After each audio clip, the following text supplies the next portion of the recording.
India glitz ரசிகர்களுக்கு வணக்கம். இளைய தளபதி விஜய் அடுத்து நடிச்சிட்டு இருக்கிற படம் புலி அப்படின்னு சொல்லிட்டு உங்க எல்லாத்துக்குமே தெரியும். பயங்கர வேகமா ஷூட்டிங்லாம் போயிட்டு இருக்கு. இந்த ஒரு நேரத்துல படத்தோட ஒன் லைன் நம்ம கையில சிக்கி இருக்குங்க.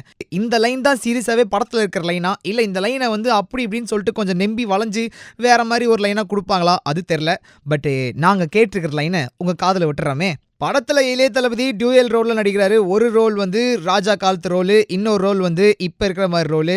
ஸோ ராஜா காலத்து ரோல் அப்படின்னு சொல்லிட்டு பார்த்தீங்கன்னா அது வந்து ஒரு நாட்டோட படை தளபதி. ஆமா, அது மட்டும் இல்லாம அந்த நாட்டிலேயே வந்து ரொம்ப நிறைய படிச்ச, எல்லா ட்ரிக்கும் எல்லா சண்டை உத்திகளும் தெரிஞ்ச, எதிரிகளை எப்படியெல்லாம் தாக்கலாம் அப்படின்ற விஷயத்தையும் தெரிஞ்சவர் தான் நம்ம இளைய தளபதி விஜயா இருக்காராமா.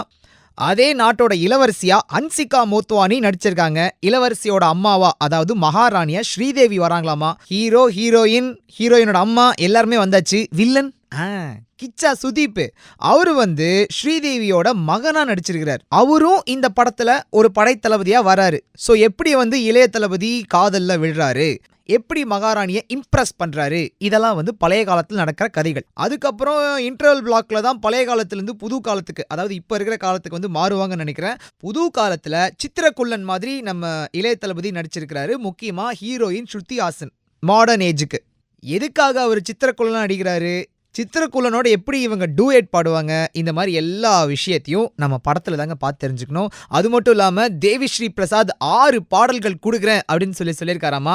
ஏற்கனவே டிஎஸ்பி நம்ம இளைய தளபதி சேர்ந்தாங்கன்னா பயங்கர ஹிட்டா இருக்கும். ஸோ புலி படத்தோட பாட்டும் செம்ம ஹிட் ஆகும்னு நினைக்கிறேன் சார்.